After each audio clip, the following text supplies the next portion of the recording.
Hi, welcome everyone, and thank you for joining us today for the final Fall Speaker Series event from the Berkman Klein Center's Institute for Rebooting Social Media. Through the series, we've been able to explore ideas that examine our current online ecosystems in the hopes of sparking constructive conversations. We believe this sort of critical engagement leads to meaningful improvements in our digital lives.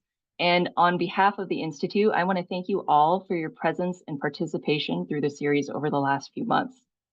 Now, I'm pleased to welcome the Applied Social Media Lab's Senior Director, Jonathan Belek, to introduce today's guest. Jonathan is a veteran internet technology product manager with over 30 years of experience, starting with dot-com era startups in New York City, Silicon Valley, and the UK.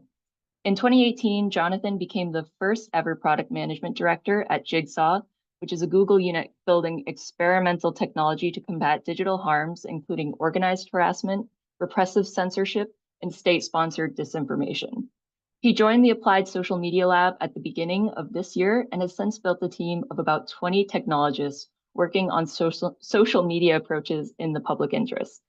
So with that, I'll hand it over to Jonathan Belek. Thank you very much, Shelby. I want to get out of the way as quickly as possible, so I'm going to introduce a little bit about Johan's background and talk a little bit about how I came across his work and then hand it off. Johan Farkas is an assistant professor in media studies at the University of Copenhagen. His research explores the intersection of digital media, journalism, disinformation, and democracy. And he has been in the past a visiting researcher at Cornell University, chair of the Young Scholars Network of the European Communication Research and Education Association, and a speaker at many institutions, and I'm grateful that he's now here with us. I came across Johan's work back when the first edition of his book came out in 2020, when I was leading product management at the Jigsaw unit of Google. At the time, there was a lot of energy around the question of how do we stop misinformation? How do we solve the disinformation problem? What's the silver bullet that's going to make it all better? And I, coming out of industry, wanted to learn more about, well, have academics looked at this? Is there anything that people have figured out that a big company could implement? And found Johan's book and found it brilliant, complex, and very sobering of how questions of truth and questions of democracy do and do not interact well. I have offered other people to read this book many times over the past 4 years, and have not been very good at explaining the argument on Johan's behalf. So I'm very grateful that he is here to walk you all through it himself. And I'm really excited to be able to introduce him. I'm going to hand it off to Johan, who's going to present, and then there'll be an opportunity for questions towards the end of the session. So Johan, thank you very much, and take it away. Yeah, thank you so much, Jonathan. So I will start by briefly taking us back quite a bit more than 200 years, because I want to open with Friday the 13th in December 1799, when George Washington, the first president of the United States of America, woke up with a sore throat. The previous day, Washington had been out in the fields where he had gotten himself wet and cold from the rain and snow. Despite the sore throat, Washington ventured back into the snow that day with a group of enslaved workers, picking out trees on his plantation for them to cut down. But throughout the day, his pain intensified. 2 years prior, George Washington had ended his second term as President of the United States, retiring to his estate to oversee his plantations. Washington was still, however, politically active and had, for example, vocally supported the so-called Alien and Sedition Acts of 1798. The Sedition Act made it illegal to print, utter, or publish any false, scandalous, and malicious writing about the government of the United States. Even before this law was enacted, it was heavily criticized for undermining freedom of speech, which had just been secured through the First Amendment. Thomas Jefferson famously opposed the law and would later, during his presidency, pardon citizens and news publishers who had been convicted under it. But on this day in 1799, George Washington still had a sore throat, and that night he woke up with more pain as well as difficulties breathing. A doctor was called, and while waiting for him, George Washington asked to have some of his blood extracted from his body. This was a common treatment at the time and one favored by Washington. When the doctor finally arrived, a second bloodletting was performed. This, however, did not help. Another doctor was called and more blood was extracted. A third doctor was called and more blood was extracted a fourth and final time. At that point, it is estimated that George Washington had lost roughly 40% of his total blood volume. And that night, famously, George Washington died at the age of 67. So, I'm opening my talk today with this anecdote because I think there are several lessons we can learn from it and bring into the discussion we will be having today. First, and perhaps most obviously, this anecdote reminds us that medical science has come a long way since 1799.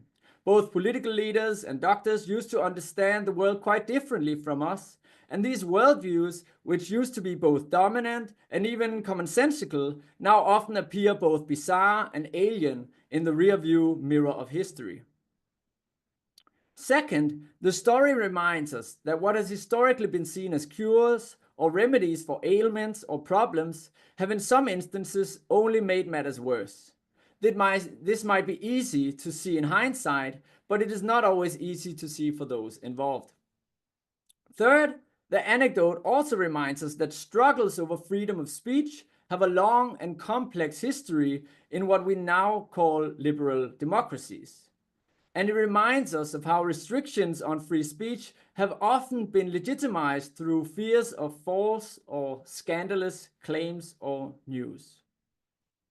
So I'm bringing all this up today, not because I want to give a history lesson on George Washington, but because I want to talk about contemporary struggles over democracy.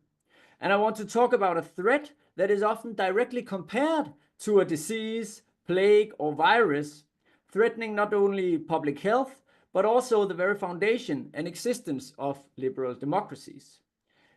It is often portrayed as something that needs to be eradicated if democracy is to survive. This threat goes by many names: fake news, junk news, misinformation, disinformation, the infodemic, the post-truth era, the post-factual condition. All of this is what I would like to talk about today. So I will share my screen and then talk a bit about our book, which is the background for why I'm presenting for you guys today. So, as Jonathan mentioned, me and my dear friend and co-author Jannik Skov wrote this book, Post-Truth, Fake News and Democracy, in 2018, 2019, and we then got a chance to update it in a second edition, which came out a year ago. In this book, we try to take what we call post-truth worlds seriously. So we compiled an archive of journalistic articles, academic articles, political speeches, and more in order to analyze the way in which fake news, post-truth, and so forth is being presented to us and its relation to democracy. So we ask, how is society imagined to be in a crisis in these discourses? What are presented as solutions and what visions for democracy do they contain? And the reason we call them post-truth worlds is that we're not just talking about rhetoric here. As will become clear in my talk today, this has very material consequences. This has implications for the laws that are currently being implemented across the world, the kind of technologies that are being developed. So we are both talking about the way we talk about post-truth, fake news, but we are also very much analyzing what are the material consequences of the way in which we present this. And so, if anyone needs to leave early, you can get the key arguments up front, and then I will expand a bit on them. So the main arguments of our book are that we find that discourses around fake news, post-truth, and the infodemic tend to one-sidedly equate democracy with truth. Furthermore, they tend to equate fake news to a virus or disease, which neglect its deeply political nature. Doing so, they also neglect the complicated history of democracy and the democratic tradition, which has never just been about truth, but of course been about popular sovereignty, egalitarianism, and participation. Also doing so, they tend to legitimize anti-democratic laws and measures in the name of saving democracy. And finally, this will not do. This is our critique, that yes, our democracies, liberal democracies, are in a crisis, as multiple scholars have argued and documented. But to say that it is a sudden crisis of truth misses the point. And not only that, it risks worsening the current problems, because often, as will become clear in this talk, we see that solutions presented revolve around restricting people's ability to participate in democratic debate and democratic decision making. So let me give a few examples of what I mean, and how these discourses are both how it's articulated rhetorically, but also the consequences. So I want to give 3 quotes. They're from 3 different countries, and what you can do wherever you are at, home or uni, or is to try to guess whether this quote derives from a country with a high degree of press freedom and freedom of speech, or one with less so. So we start with the first quote here. Freedom of expression and press freedom are the cornerstones of an open and free society. Nevertheless, freedom of expression ends at the point where criminal law begins. Criminally punishable hate speech and lies should have as little place in social media as in every other area of society. So this was said by the German government in 2017 as legitimacy, as a way of legitimizing their law called NetzDG, which requires social media companies to remove illegal content by German law within 24 hours or face fines of up to 50 million euros. This law was criticized for privatizing key legal decisions in Germany, and also Reporters Without Borders called it a model for non-democratic states to limit internet debate. But if we look at press freedom and freedom of speech in Germany, I will use Reporters Without Borders, their yearly ranking. And here in 2023, we find that Germany was ranked 21st out of 180 countries in terms of press freedom. That brings me to the second quote. The working of a democratic society depends on the members of that society being informed and not misinformed. Misleading people, purveying as fact statements which are not true, is destructive of the democratic society. So this was said in Singapore in 2019, and as you can see, we've moved down the list quite a bit in terms of press freedom. So this was said in connection to a law in Singapore that was introduced, which requires online media platforms to remove content that the government considers to be false, and penalizes people who spread false information with potential prison terms of up to 10 years. This was, of course, also criticized by human rights groups. And then finally, the third quote, one can hardly agree with the opinion that this is some sort of censorship. this sphere, the sphere of fake news, insults, and so on, is under strict regulation in many countries of the world, even in European states. This undoubtedly has to be done in our country. And as some might guess, others not, this was said in Russia in 2019. We've moved even further down the list, down to number 164 out of 180 countries in terms of press freedom. And this was said as a way of legitimizing their anti-fake news law, which penalizes people who spread fake news with fines of up to 1.5 million rubles.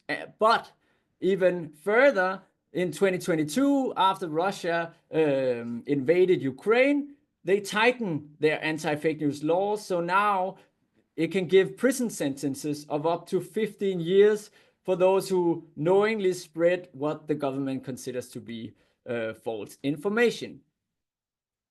So we have 3 different countries, varying degrees of press freedom, to say the least.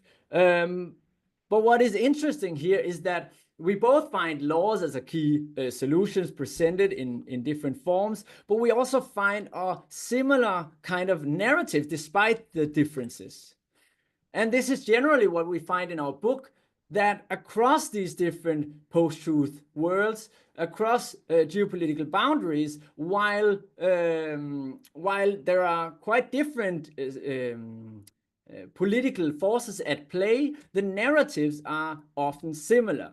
The narrative goes something like this: society is experiencing a sudden crisis. This crisis is caused by the demise of truth. This demise is intimately linked to technological change, and thus we need to do something fast. We need to do something radical. And this legitimizes, for example, censorship, which otherwise we would not. Furthermore, another thing that is common between these 3 quotes and common across these discourses is what we call fake news as a floating signifier. That fake news has become this term that is defined opposingly within different geopolitical contexts, within different discourses. And we draw on discourse theory here, the work of Laclau and Mouffe, to make this argument. And what is important to stress here is that we're not just saying that it's a vague term. There are plenty of vague terms out in the world, and fake news can also be vague, certainly. So can infodemic and disinformation be used politically. But what is interesting and worrying about this is that it is defined opposingly within different discourses. So if we ask your president, I was about to say, your incoming President Trump, what is fake news? We can all imagine what he would say, right? It might be a vague answer, but it could also be a quite clear one. It's CNN, it's the New York Times, it's the specific outlets that he does not like within what he defines as mainstream media, right? And we can also imagine that if Trump had got even more power and had kind of total control over this discourse, it could become settled what fake news is, right? Which is a worrying thought, is our argument, right? But it is important to keep in mind, because every time these legal solutions are presented, this is often neglected. It is presented as if we can, in our country, come up with a very clear definition which will not be politicized.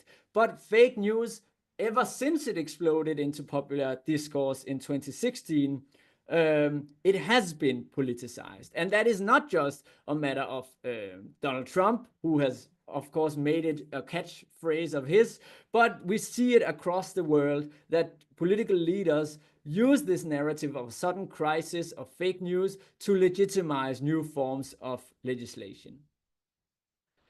And a famous example of this came in 2018 when President Macron, the French president, visited the US and gave a speech to the US Congress about the dangers of fake news for democracy. After this speech, Washington Post wrote this headline: French President Macron said fake news, and everyone heard their own definition. So we can imagine it, right? Across the aisle, Republicans and Democrats nodding to this message, but that's of course only because they have completely opposite ideas of what we are talking about in the first place, right? Another thing that was central about this speech from Macron, which we also spend time on in the book, is that it very clearly made this link of democracy being equal to truth and our current problems arising from the fact that truth is under pressure. So as you said, to protect our democracies, we have to fight against the ever-growing virus of fake news, which exposes our people to irrational fear and imaginary risk. Without reason, without truth, there is no real democracy, because democracy is about true choices and rational decisions. The corruption of information is an attempt to corrode the very spirit of our democracies.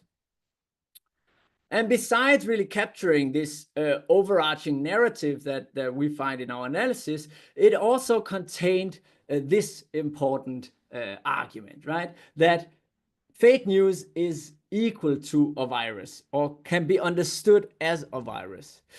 And this was said before COVID-19, interestingly, right?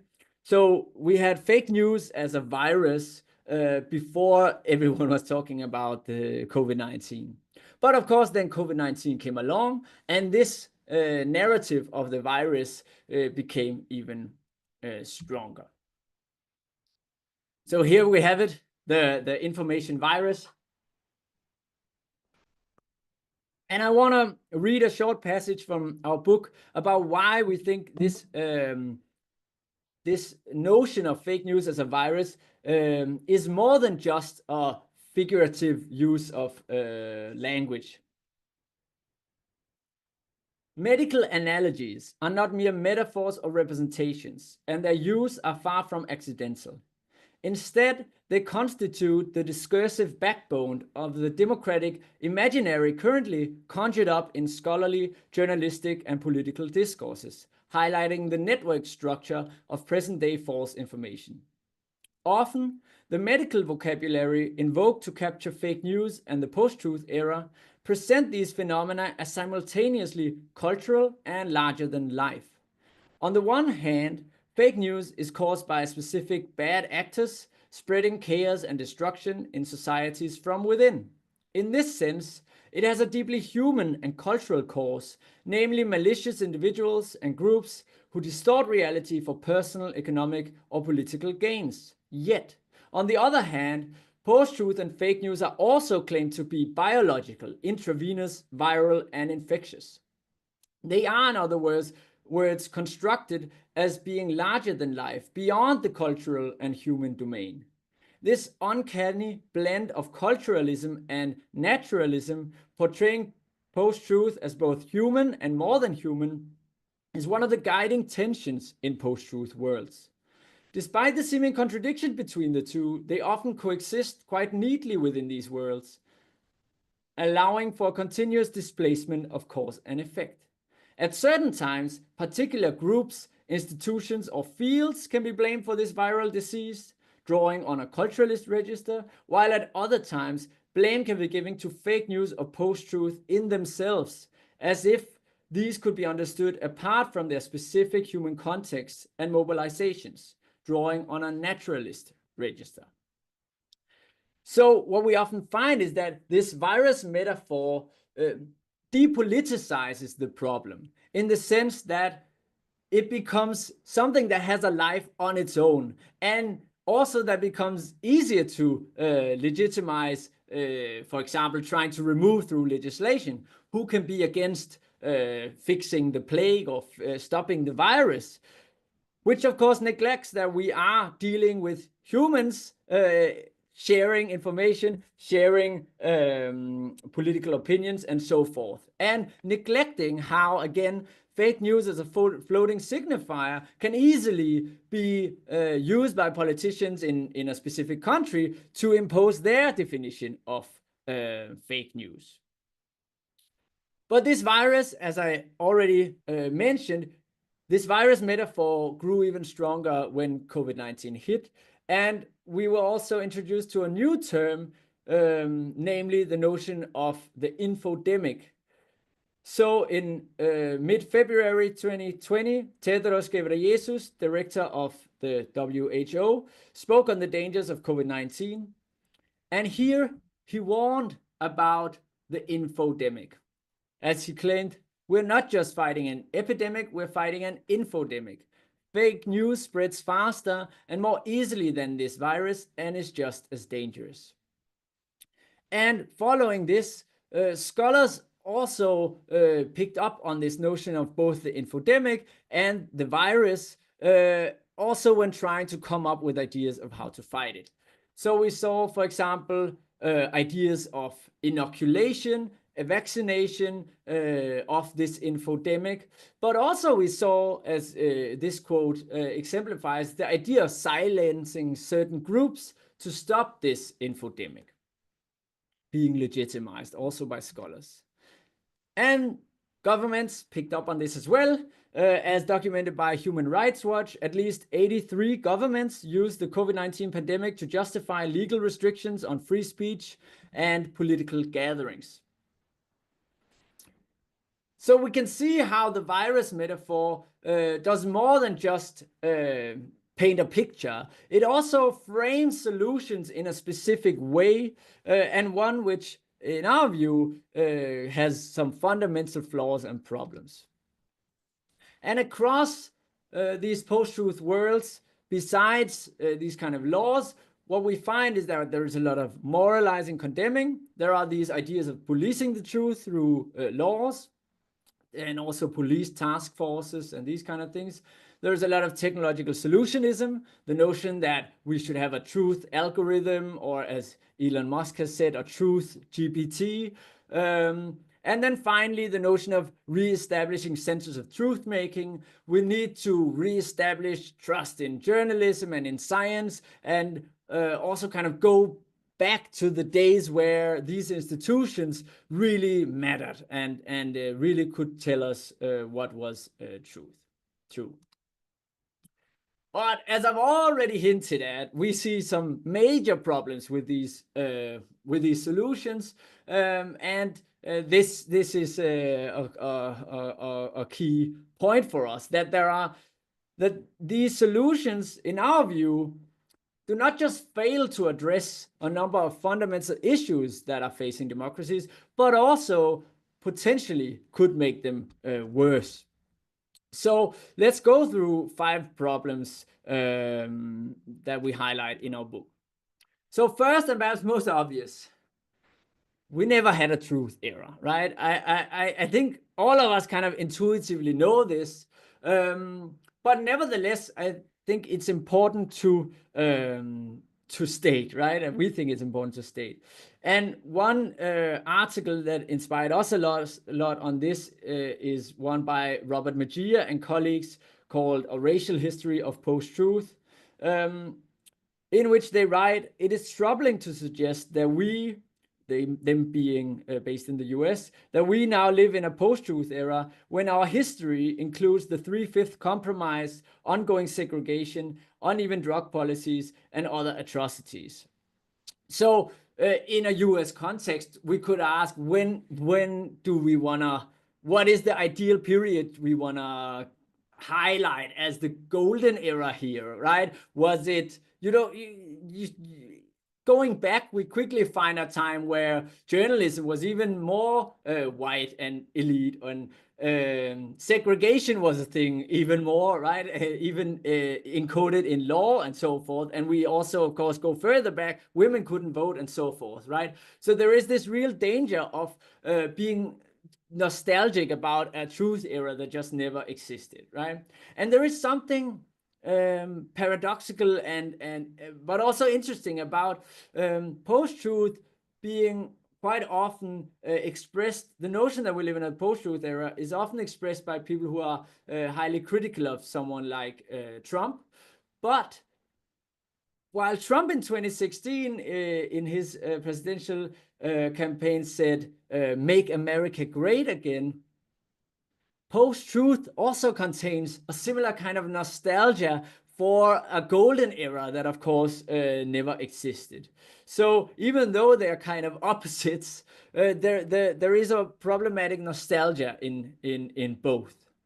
So that's the first issue. That's the historical problem, that we never had a post-truth, that we never had a truth era. But another historical problem is that if we look at indicators for democracy, it is certainly the case that that there are a lot of crisis, signs of crisis across liberal democracies, including in the US, or perhaps very much in the US, we could also say. So, for example, if we look at trust in the US, as here measured by Pew Research, yes, trust in the government is very low in the US. Major issue, right? In any society, and especially a democratic one. But there is no suddenness to this, right? It's not that it was going very well and then social media came, or now AI, and suddenly trust has been plummeting. Trust has been falling for decades and has been quite low for decades as well, right? So we cannot just call this sudden, and we cannot just call it technological. The same goes for electoral participation across the world. Global voter turnout has declined also for decades, especially in Europe. But we cannot blame that on these past few years, right? And the causality is probably more the other way, right? That it is exactly this decade-old problem of declining trust, declining voter participation that gives rise to many of the problems we see on social media. And that leads me to the third problem, that our crisis does not seem to be primarily about truth. So we draw in our book on a number of critical political theorists, including Chantal Mouffe, Jacques Rancière, Wendy Brown, Wolfgang Streeck, and Colin Crouch. And they have all argued for quite a number of years that liberal democracy is facing across the world, are facing major problems. But they have pointed to radically different causes than a sudden collapse of truth. We have growing inequality, we have increasing role of money in politics, we're having an increasing distance between politicians and citizens, and a declining participation in grassroots politics, membership of parties and unions and so forth. There is increasing concentration of ownership in media, and also the death of local journalism, especially in the US. And this growing sense that politics increasingly revolves around managing the status quo of hard economic necessities. A lack of visions in politics, we could also say, right? And so by making this primarily about truth and primarily about fixing a sudden problem, we might both ignore the politicians both ignore these factors, but also could potentially actually make them worse, right? And this is then the more philosophical argument, you could say, that drawing on these critical political philosophers, it's also important for us to say that democracy has never just been about truth. And we could go even further and say democracy has never primarily been about truth, right? So the etymology of democracy is, of course, demos, meaning people, and kratos, meaning rule, right? Rule by the people. And so core democratic ideals are egalitarianism, participation, democratic decision-making, and of course, truth has, and agreeing on truth has always been an important factor in functioning democracies and functioning societies. But to make this all about, or primarily about, truth risks ignoring the foundation of the democratic tradition altogether. Because democracy needs disagreement to function. It needs strong institutions that can facilitate that disagreement, right? To make sure that we respect certain foundational rules in terms of respecting human rights and respecting each other's ability to express ourselves and form new coalitions and so forth, but at the same time also facilitating disagreement, facilitating that different groups can try to present the case for their interests and their vision of how we ought to live together, how we could live together, different visions for how we want to live together. And in a lot of these narratives about post-truth, we find calls for limiting disagreement, limiting this kind of space of people presenting new visions for how we want to live together, and potentially even eliminating the possibility of people expressing themselves and forming a political opposition party altogether, right? As is the case, for example, in Russia. So this is where, to step into the virus metaphor, this is where the cure for us seems more like part of the disease, or more as a poison, more like the bloodletting performed on George Washington back in 1799. And so I want to read here towards the very end of my talk, and I very much look forward to discussing it, read a short passage from our book that tries to summarize these problems I've tried to highlight here. Post-truth worlds presuppose that democracy is at its core bound to truth, evidence, and rational dialogue, and that expert judgments and hard economic necessities have to rule over popular dispute for democracy to function. As a consequence, post-truth worlds tend to suggest that the crisis of democracy is not only sudden, but that it is first and foremost due to a waning capacity for engaging in consensus-based dialogue and respecting expert-led decision-making. We want to suggest that the current democratic crisis is in fact neither sudden nor linked to issues of factuality or reason alone. More fundamentally, what is at stake is a crisis of democracy, caused by the increasingly pervasive dismantlement of proper democratic institutions, popular sovereignty, and political participation. So I want to end with this difficult but also very important question, which is the question that we try to raise with our book. To say we need to think bigger than just talking about disinformation and truth.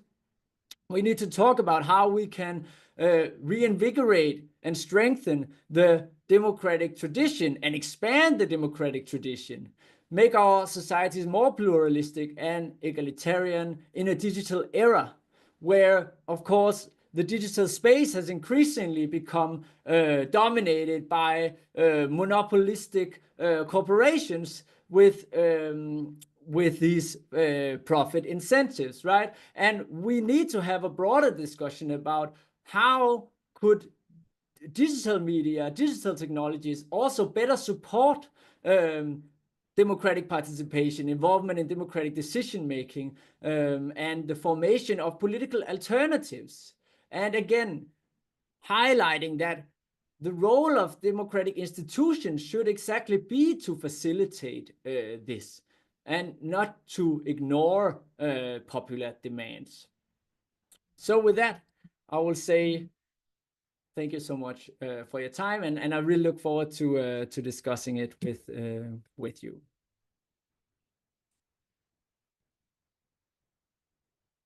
Great, thank you so much, Johan. We do have a couple questions in the Q&A box right now, but folks, I welcome you all to put any questions or thoughts there, and we'll try to make our way through the list. So first sort of observation, and maybe something you can approach from Brendan, who's sharing appreciation for your work and analysis. and is wondering if there may be value in engaging in democratic efforts to collective sense-making rather than trying to determine some elusive objective truth. Deliberative democracy and citizens' assemblies seem to provide some hope in this area. Yeah, thank you so much for that question. I think that those are exactly along the lines of what we try to encourage, right? It's not that we see us as academics either as those who will be able to deliver those answers as to how we want to create a more democratic digital society. But I think these are exactly the types of thinking we need to have and type of discussions that I feel sadly that scholars have not had enough these past years, in part because, again, this kind of narrative of the sudden crisis has captured many different parts of society. But I think I think it is a good point to highlight that, yes, of course, we having some kind of shared understanding of the world is important, but at the same time, we don't need agreement all the time. We need to be able to foster a form of democratic participation where exactly it is allowed to disagree, but of course not in a way where we want to eliminate the opponent, but where we disagree in our visions for the future, not in terms of course, whether people are allowed to participate at all. Great. So next question, apologize if I'm about to say your name incorrectly. Marzai is asking, isn't the perception of fake news often shaped by the political bias of news agencies or the parties they support? What steps can be taken to address fake news, especially during times of crisis, to ensure accurate information is shared and separate genuine misinformation from partisan perspectives? Yeah, thank you so much. I mean, that's a very good and also difficult question or questions. So in terms of the latter, I think in times of crisis, first of all, like history tells us that times of crisis will always be the moments where we are most at risk, like because there are over here so many people who want to know stuff and very little information yet out there, right? And that will create a situation where there will be misleading claims, right? But I think right now, of course, what we have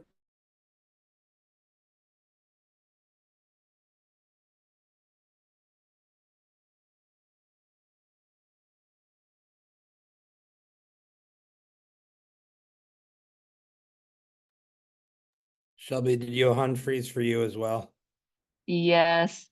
Stand by, everyone.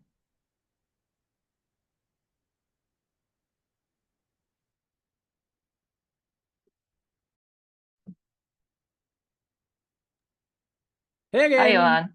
Yeah, I don't know what happened, but yeah, to try to pick up on the question again.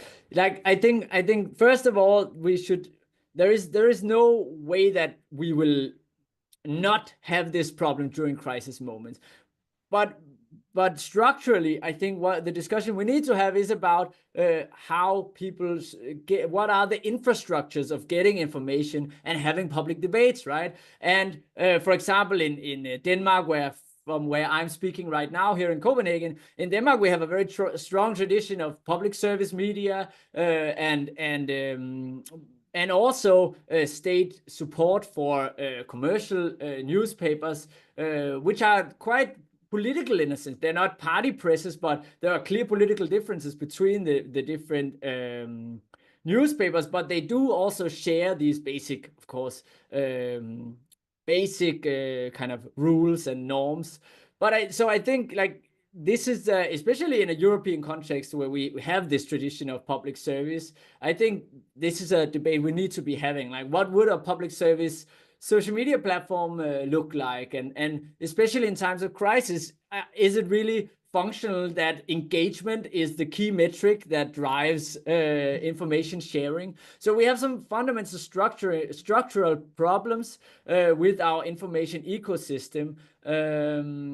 Yeah, but in terms of the second part, very briefly, this notion of bias, I'm not a big fan of the word, because bias also has this kind of implicit assumption of the unbiased, of the non-cultural view on the world, right?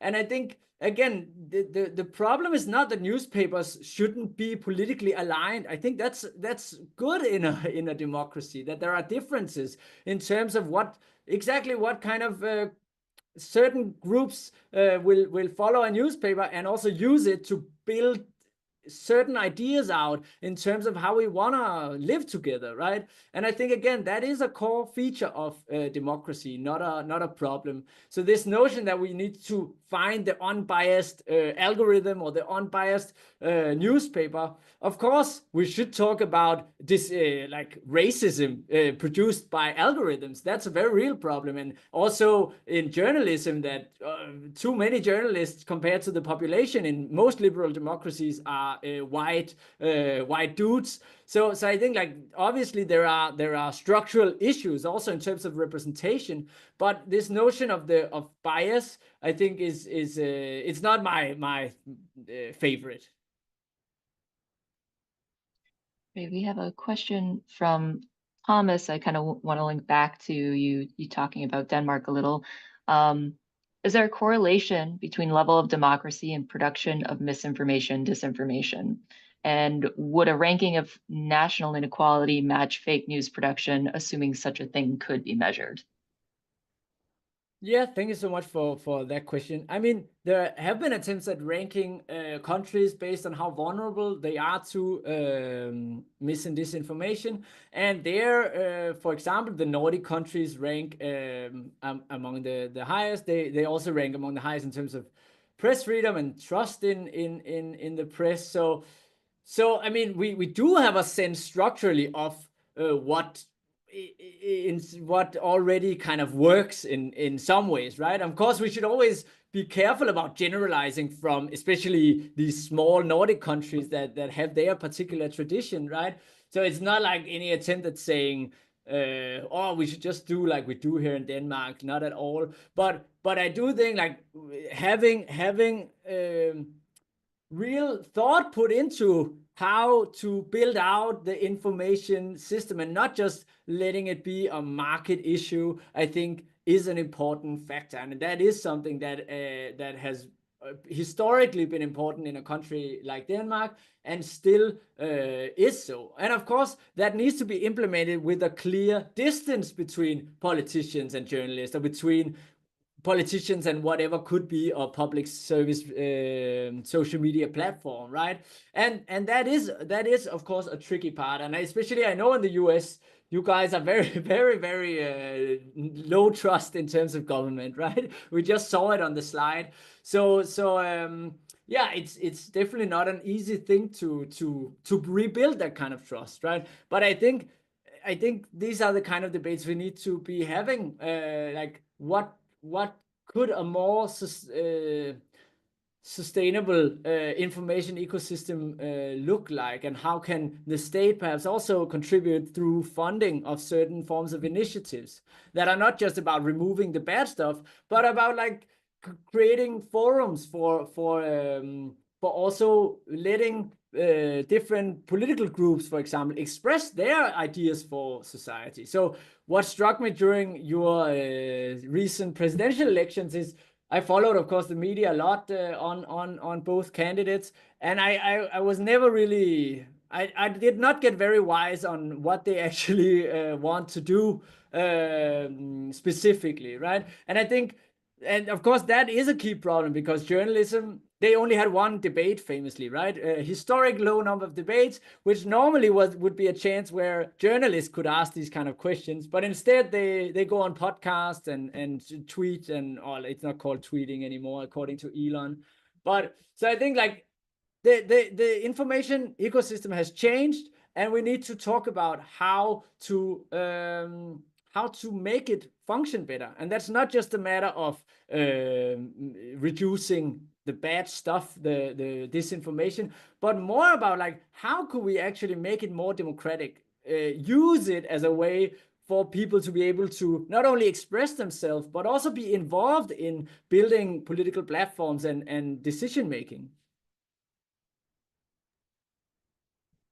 We have a question from Yasmin. I think potentially building off of that question a little, do you have any proposed solutions for truth in our current digital era? For example, the rise of podcasting influencing the recent US election, or the lightning speed growth of generative AI? Yeah, so I think like I guess my kind of the provocation back would in terms of answer would be to say, I think if the US fixed the income inequality and fixed like these structural problems in terms of also the kind of problems of gerrymandering and money in politics, and like there are a lot of structural things that has nothing to do with technology, which are quite foundational here in terms of why the political landscape and media landscape is how it is, right? But then at the same time, if we talk about technology, I think again the too much emphasis is placed on discussing how we reduce bad stuff, and too little emphasis is on how we build, how we support building technologies that can support democratic decision making again. Because again, too often we also just talk about it as if it's about debate. Like, as long as there's a lot of debate out there and people can post, and then we're good, right? But I think democracy is of course not just about talking. Talking is important, but it is also about getting involved somehow. And it used to be, of course, across liberal democracies, that every political party had a huge base of citizens who were members of the party and so forth, right? And actually had an impact on the local elections. And of course, that is still happening, but it is not happening to the same extent. Unions were another place, and different kind of volunteer organizations and so forth, right? I think again, speaking of from a Danish context, we have like every Dane is a member of multiple of these kind of volunteer organizations, whether it's where you live and so forth, right? And they are structured typically democratically, right? There needs to be a yearly meeting and so forth. And I think it's important to highlight that that's also democracy, and that's a core part of where democracy starts. It's not just every 4 years during elections. So it is a difficult one to talk about how could that be supported better digitally. But we are facing clear problems, of course, with, for example, generative AI and the abilities that has in terms of creating disinformation, and also people trusting it too much and it not being able to tell you when it's correct or not, and bullshitting. But yeah, so it's not that we have a lot of problems at hand for sure, but I do think this is the moment for us to talk about these big picture issues of how could we actually build an alternative. I think that goes into a couple questions we have here. One from an anonymous attendee. Numerous researchers have suggested that overcoming mis and disinformation and conspiracy theories with facts has generally proven ineffective, and lasting resolution involves much deeper prescriptions and tools. I was wondering if you could provide your thoughts on this issue and prescriptions/tools that you might deem most effective. What role might tech itself serve in countering non-truth? Yeah, so I think when we talk about the issue of disinformation and solutions, the first thing we need to do is to talk about what specific type and context are we talking about. Because, so let's take, for example, the use of fake accounts on social media by states to try to influence political debates in other states. That is a big issue in the 21st century. But that has little to do with like helping people, teaching people how to spot fake stuff. So I've done studies myself of the Russian Internet Research Agency, and those accounts that we've studied on what was then called Twitter, there would be nothing to spot for us in that case. Like, they were well made and they claimed to be US citizens, of course, but they also didn't spread much disinformation. The disinformation, of course, was creating a fake persona, but then they would infiltrate the Black Lives Matter movement, Trump supporters, and then try to boost certain messages and opinions, right? And that is a key democratic problem. In that case, I think it is more about diplomacy, because now it has turned out that during COVID, the US engaged in the use of disinformation in the Philippines to spread disinformation about the Chinese vaccine. So I think like we are seeing a kind of Cold War style arms race in terms of these capabilities, but I think that is on a government level, and of course citizens asking politicians to, we need some kind of UN resolution on you guys not doing that. Stop doing that.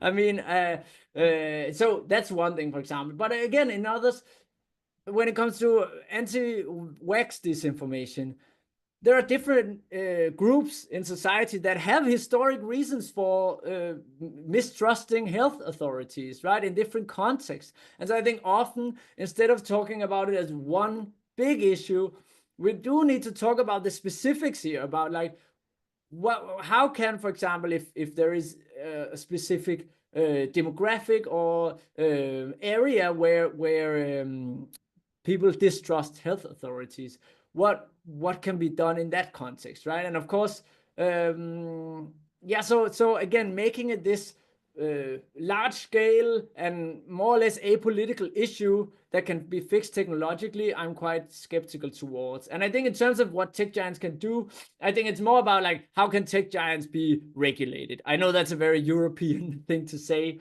but there are so many incentives for the tech companies not to reveal necessarily exactly when something is being compromised. Or I mean, I think if 2016 taught these tech giants anything, it's that these kind of cases, when they are revealed, such as Russian use of social media accounts in US political debates, then that's a big PR crisis. So if we can avoid that, what we saw, of course, was that Facebook closed its APIs since Elon Musk took over. X has closed APIs, and CrowdTangle has been closed. All these tools that researchers also used before to actually track what is going on. And of course, the official story is that this is because it could be misused, but at the same time, like what I would say it's more about is trying to reduce the likelihood that if such a thing happens again, we will find out, right? And I think especially outside the US, maybe in the US, because they are based there, these tech giants, it will come to light what if it happens again. Let's see. But I think especially if it happens in what happens in Malaysia or in Singapore or like or in the Philippines. I mean, these then I'm not sure we would be right. And I think, of course, it is deeply troubling that, for example, the U.S. Government seems to have engaged in this kind of activity also.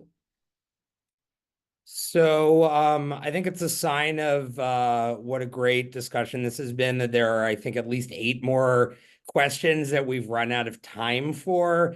Johan, I want to thank you for your time. Hopefully people can reach out to you. You do have your own website, and I saw you're on Blue Sky and a few other services as well. So I hope the conversation can continue in other formats, but I'm very grateful for you for joining, and Shelby for moderating.